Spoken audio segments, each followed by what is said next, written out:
Campina Grande, sexta-feira, 28 de agosto. Hoje comemora-se o Dia do Bancário, o Dia do Avicultor e também o Dia do Voluntário.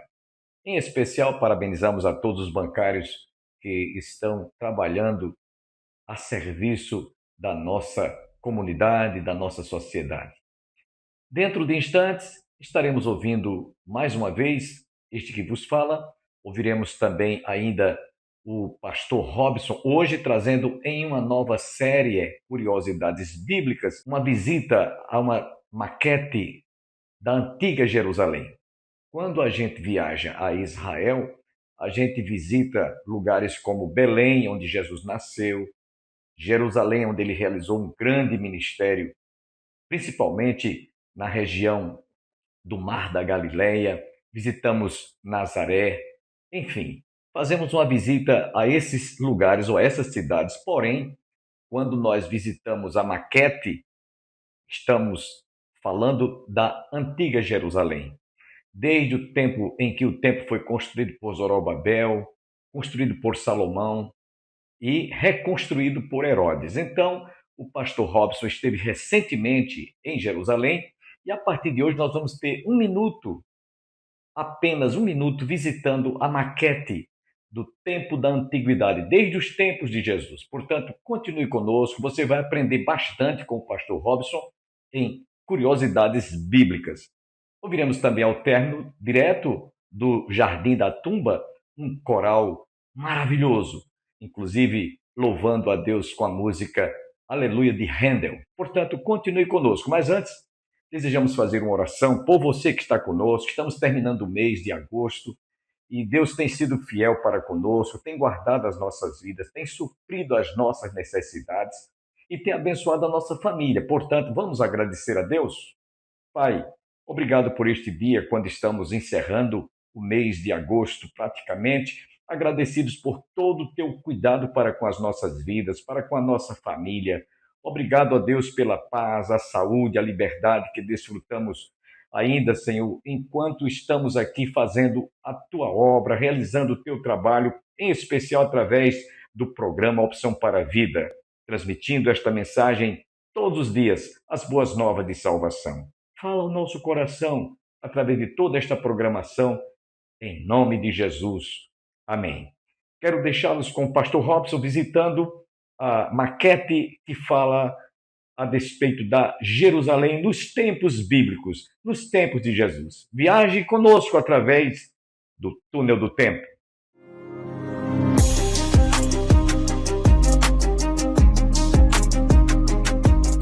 Essa representação aqui não está correta. Tá? Originalmente você tem duas portas do jeito que está ali, e tem três portas ali, não são duas, são três. Parte dessa escadaria aqui continua lá até hoje, em Jerusalém.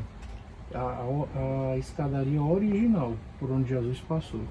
E aqui na frente também não está representado, mas você pode encontrar em Jerusalém hoje vários banhos rituais, que são chamados banhos mikveh, ou os mikvaot, né? Tem cerca de 40 banheiras que foram encontradas aqui, e uma banheira muito grande, que era a banheira utilizada principalmente pelos sacerdotes. Essa escavação é recente, está sendo feita nos últimos 2 anos.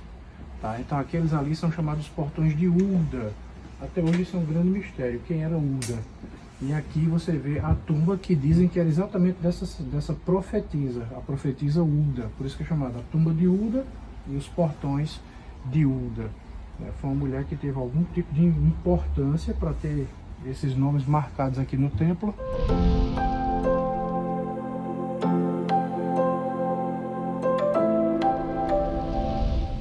Provérbios 23, 22. Leamos. Ouve a teu pai que te gerou, e não desprezes a tua mãe quando vier a envelhecer. Amém? Amém, irmãos? Senhor amado, nós nos colocamos em tuas mãos para que o Senhor se instrumentalize das nossas vidas.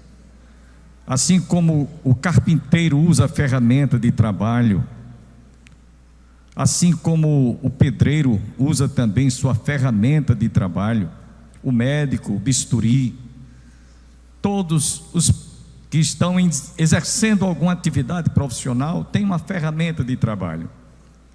Senhor, eu sou essa ferramenta que me coloca em tuas mãos, para que o Senhor se instrumentalize deste servo que contigo fala.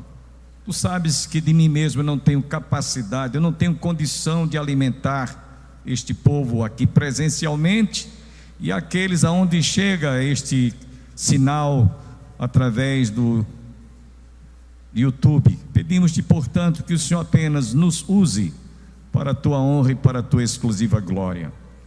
Que nós saiamos hoje à noite deste lugar com os nossos corações alimentados, com os nossos corações fortalecidos, que nós tenhamos uma compreensão da dimensão, da responsabilidade, da função paternal, que segundo nós temos entendido e temos entendimento, é um dom dado por Deus.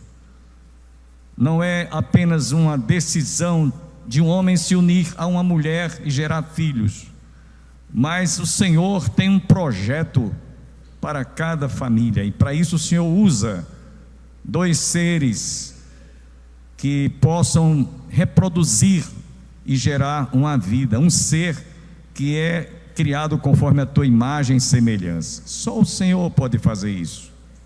Portanto, fala o nosso coração, assim como tu já nos mostraste tantas coisas através desta escritura que acabamos de ler, em nome de Jesus.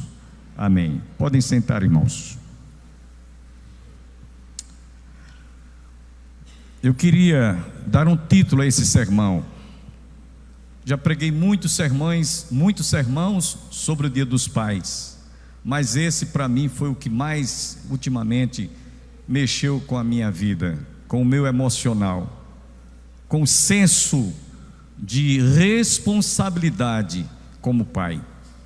Para mim foi o sermão que mais tocou no meu coração. Antes de eu passar para vocês, mexeu muito comigo essa semana enquanto preparávamos essa mensagem, e nós demos um título. O título é simples: uma vez pai, será para sempre. Repitam comigo: uma vez pai, será para sempre. O Dia dos Pais, meus irmãos, foi um plágio pela celebração do Dia das Mães nos Estados Unidos, quando Anna Javlis, no dia 11 de maio de 1908, depois que perdeu a sua mãe, ofereceu e dedicou essa data para ser celebrada. Convidou as amigas para ir ao cemitério, levar flores para lembrar em memória a sua mãe, Anna Javlis, nos Estados Unidos. Então, no mês de agosto, segundo domingo de agosto, em 1910, também nos Estados Unidos, plagiando o Dia das Mães, para não ficar somente o Dia das Mães, criou-se também o Dia dos Pais. Lamentavelmente, esse Dia das Mães e Dia dos Pais, ele tem sido explorado muito, mas muito mesmo, mais a título e a nível de comercialização. O comércio esses dias foi muito aquecido. As lojas, aonde você pôde ir, você percebeu muita gente comprando um presente, uma gravata, uma caixa de lenço, um par de sapato, um terno. Quem tem melhores e maiores condições, até um carro presenteou o seu pai.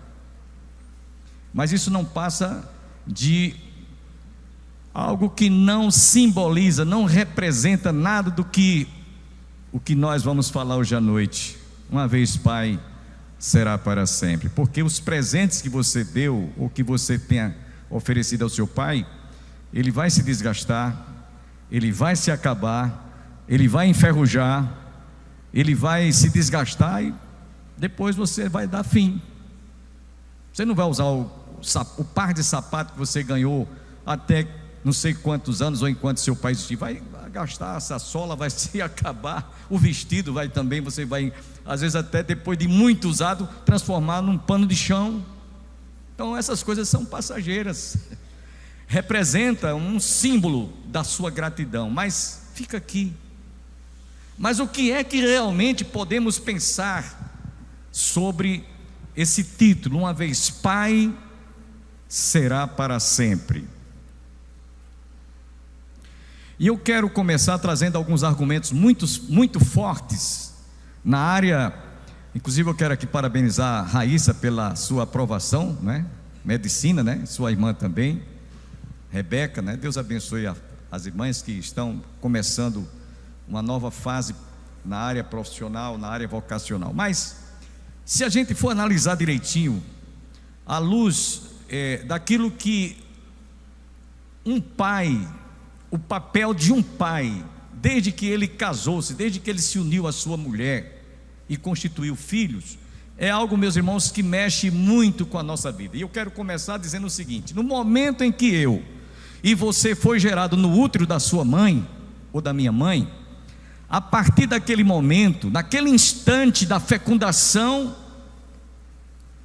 que você e eu passamos a existir, biologicamente falando, nós temos um autor que nos gerou, temos uma mãe, com todo respeito, que nos pariu. Então passamos a existir por causa desse momento de fecundação lá no útero da nossa mãe. E aí, nesse momento, exatamente nesse momento, nós recebemos genes. Presta atenção, isso é muito importante. Geneticamente falando, foi inoculado no seu ser, que passou a existir, muita coisa do seu pai e também de sua mãe, mas principalmente do seu pai, porque o homem é um órgão, é o homem que possui o órgão reprodutor. Então, quando eu passei a existir, quando você passou a existir, cada um de nós recebemos uma partícula que num cromossomo é responsável por uma característica hereditária dos nossos pais que nos geraram, tanto do pai quanto da mãe. E aí você há de convir que você tem muita coisa do seu pai. Talvez você tenha a cor dos olhos do seu pai, talvez você tenha o jeito do seu pai andar. Depois que você crescer e ficou adulto, alguém diz assim: mas é o jeito do pai andar, a cor do cabelo, o gênio, o temperamento, o comportamento. Comece agora a pensar no que você tem do seu pai, no seu ser, quanto passou a existir. Interessante que eu estava me lembrando, enquanto preparava esse sermão, isso eu achei até cômico e engraçado. Mas eu conheci uma família em João Pessoa, que o pai era gago, gaguejava. Ele teve 6 filhos, 3 filhas e 3 filhos. E eu comecei a me lembrar, que eu convivi com esta família há muito tempo, que os 3 filhos puxaram ao pai, mas gaguejavam mesmo. Um era bem gago mesmo, principalmente quando estava preocupado, gaguejava demais. O outro tinha uma redução mínima, menos do que, mas era gago ainda. E o outro, o mais novo caçula, também gaguejava. Então vocês vejam que são genes que nós trazemos para o resto da vida. Você vai morrer com essas características desses genes do seu pai e também da sua mãe. Dá para você entender isso? Quem está entendendo, diga amém. Se você pensar direitinho agora, faça uma retrospectiva e você vai ver que você tem muita coisa do seu pai, muita coisa mesmo. Quando somos registrados pelos nossos pais lá no cartório, você recebeu o sobrenome do seu pai. E tem um detalhe aqui muito importante: enquanto você existir, você terá a marca do sobrenome do seu pai. Se é Severino, se é Sebastião, seja qual for o sobrenome. Então, a nossa identidade passa a ter um nome para tudo que você vai fazer para o resto da sua vida. E tem mais uma coisa: mesmo depois de você morrer, mesmo depois de morto, alguém vai citar o nome do seu pai. no inventário, no testamento, seja onde for. E eu estava preparando essa mensagem, meus pais já são falecidos, tanto minha mãe quanto meu pai. Mas eu me lembrei que muitas coisas ainda hoje, quando eu vou fazer registrar algum documento, abrir uma conta corrente, seja o que for, pergunto lá, nome do pai e mãe. E meu pai já morreu, já faz mais de 20 anos. E eu vou sempre estar, mesmo que você esteja há 10, a 15, a 20, a 30 anos. Inclusive eu quero fazer aqui uma pergunta: quantos estão aqui agora à noite, aqueles que estão em casa também, cujos pais estão vivos hoje em carne e osso? Levante a mão. Seu pai e sua mãe estão vivos? Pronto, podem baixar. Os que já partiram, que estão na eternidade, quantos já partiram? Levante as suas mãos. Então você tem, pode baixar, você tem muitas lembranças do seu pai que você jamais vai esquecer. Lembranças positivas, lembranças negativas, coisas boas, coisas ruins, coisas agradáveis, desagradáveis. Mas eu quero lhe dizer uma coisa: mesmo aquelas coisas desagradáveis que seu pai gerou, quando lhe gerou, você passou a observar, passou a sentir, pelo menos procure aquilo que é positivo, considere aquilo que foi bom, considere aquilo que foi proveitoso, considere aquilo que você pode realmente dizer: isso aqui valeu a pena. As coisas ruins, as coisas negativas, esqueça, deixa para lá, porque isso não vai trazer nenhum benefício, nenhum crescimento, nada na sua vida que você possa dizer: isso aqui foi algo que me trouxe muita ajuda, no sentido de você hoje ter a oportunidade de sentir que valeu a pena, porque foram coisas que lhe entristeceram, levaram você a chorar, derramar lágrimas e ter momentos tristes na sua vida. Então isso não é bom. A gente deixa para lá. Vamos ficar com aquilo que é positivo, com aquilo que realmente foi proveitoso. Então, meus irmãos, uma vez pai, será para sempre. Mesmo ele estando morto, nem mais existindo, nem está entre nós, mas você tem muita coisa lá nos seus genes. São coisas que você vai levar para o túmulo. Agora vejam bem, preste atenção que eu vou dizer agora, para aqueles que estão vendo a família ser destruída, a família ser relativamente, o relativismo da família hoje está considerado pessoas do mesmo sexo constituir uma família.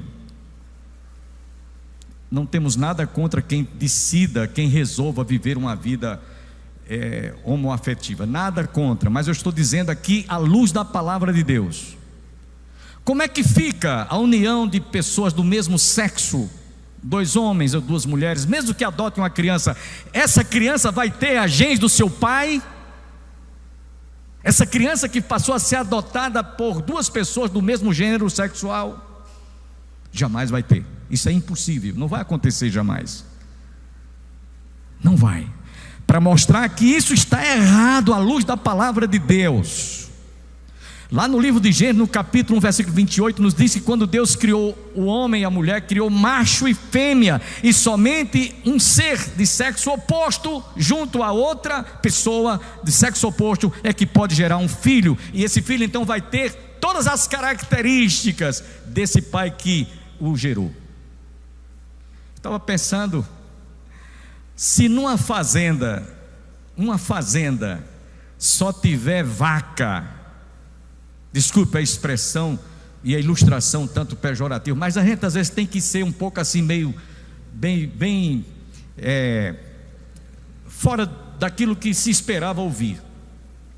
Se numa fazenda só tivesse vaca, sem ter um touro, um reprodutor, essa raça vai se perpetuar, vai continuar existindo?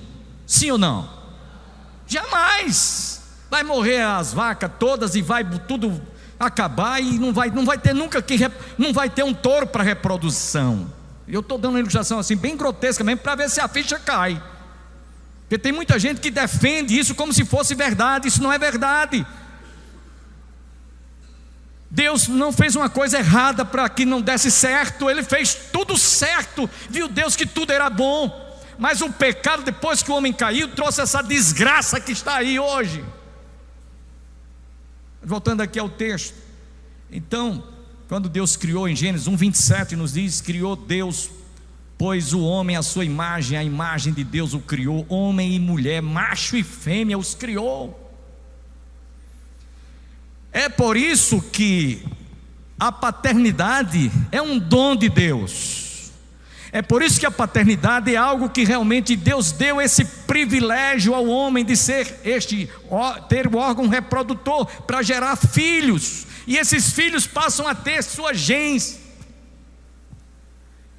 passam a ter, portanto, as características desse pai que o gerou. Quando Deus foi destruir o dilúvio, quando Deus foi destruir o mundo com o dilúvio, para a preservação da raça humana, Ele separou Noé e a sua esposa, sua mulher e algumas filhas. E Deus então mandou que Noé trouxesse 7 pares de animais limpos, animais puros, macho e fêmea, e colocasse dentro da arca 7 pares. Por que 7? O número de perfeição, o número que é a sua plenitude. Porém, dos animais imundos, impuros, apenas um par. Não eram duas patas, não eram 2 cavalos, não eram 2 jumentas, era macho e fêmea. Estou citando isso aqui para que vocês entendam que no projeto divino não existe essa ideia maluca, absurda, de 2 pessoas serem consideradas uma família. Isso veio para destruir a família, que é considerada a célula máter da sociedade, que é o único órgão, que é o único ser que pode realmente reproduzir-se e criar uma família. Houve um indivíduo chamado Nimrod, porque Deus tinha dito, depois que criou os nossos pais: crescei, multiplicai-vos, enchei e povoai a terra, se espalhem. E houve um indivíduo chamado Nimrod, um déspota, um tirano, que disse: não vamos nos espalhar, não, vamos ficar aqui, vamos construir uma torre para chegar até a presença de Deus, para chegar até os céus. E foi preciso que Deus desse uma confusão de línguas ali, para que eles se espalhassem realmente. Sempre Satanás procura desfazer, destruir, bagunçar, essa é a expressão, bagunçar os planos de Deus. Mas lembremos que Jó nos diz: bem sei eu que tudo podes, e nenhum dos teus planos podem ser frustrados. Então, tendo essa informação quanto à genética que nós temos, e ninguém pode negar, você tem muita coisa do seu pai.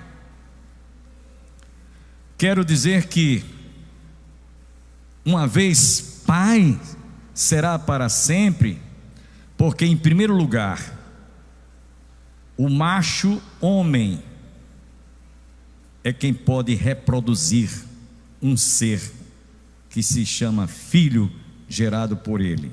Olá, paz do Senhor, eu sou o pastor Ismael Ornilo.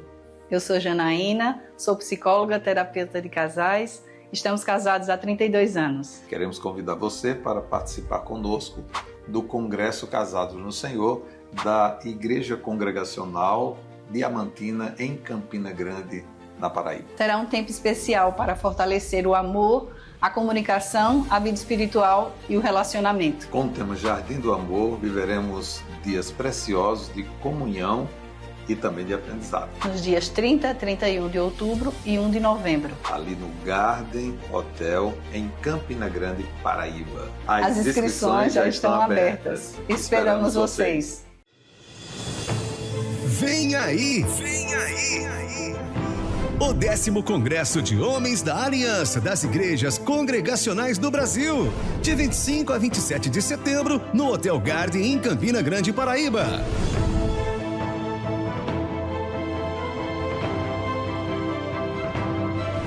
Presença dos pastores Hernandes Dias Lopes, Aurivan Marinho, Ismael Ornilo, André Soares, louvor com Sérgio Lopes. Mas a cruz não conseguiu vencer o autor da minha vida. Faça sua inscrição. Serão dias abençoados na presença de Deus. Real Bus, 70 anos transportando sonhos e vidas. Com mais de 70 anos de história, a Real Bus é referência no transporte intermunicipal na Paraíba, especialmente na icônica rota João Pessoa-Campina Grande. Desde sua fundação, a empresa tem superado desafios e conectado pessoas, transformando cada viagem em parte de uma rica história de dedicação, segurança e confiança. Vamos ter que fazer esta interrupção devido à exiguidade do nosso tempo, mas você está convidado a continuar conosco na próxima segunda-feira. Mas antes, quero lembrar a todos, nesse domingo, vá ao templo mais próximo da sua casa, no bairro em que você mora, quem sabe na sua rua há um templo evangélico. Você já visitou uma igreja evangélica? Vale a pena você ir ouvir a palavra de Deus, ouvir belíssimos e inspirados hinos que adoram, que engrandecem, enaltecem o nosso Deus. Vá, faça-nos uma visita. Se você reside em Campina Grande e desejar conhecer a Igreja Evangélica Congregacional do Calvário, da qual eu fui pastor durante 46 anos, recentemente fui jubilado, mas hoje estamos lá de braços abertos à sua espera. Faça-nos uma visita. A Igreja do Calvário está situada às margens do Açude Velho, ao lado do Monumento do Centenário. Nós temos escola dominical aos domingos, às 9 horas da manhã. Temos culto divino às 18 horas. Às terças-feiras nós temos culto de oração. Venha orar com a sua família. Estamos vivendo dias difíceis, tempos trabalhosos, conforme nos diz o apóstolo São Paulo, e precisamos de estar de joelhos, orando, buscando a Deus. Às quintas-feiras, você quer vir estudar conosco a palavra de Deus? Compareça às 19h30. Temos culto de estudo bíblico. Você está cordialmente convidado com a sua distinta família. Tenham todos um bom dia, um bom final de semana. E nós vamos encerrar o nosso programa ouvindo o conjunto coral direto do Jardim da Tumba. Aleluia, de Handel. E até segunda-feira, se Deus quiser.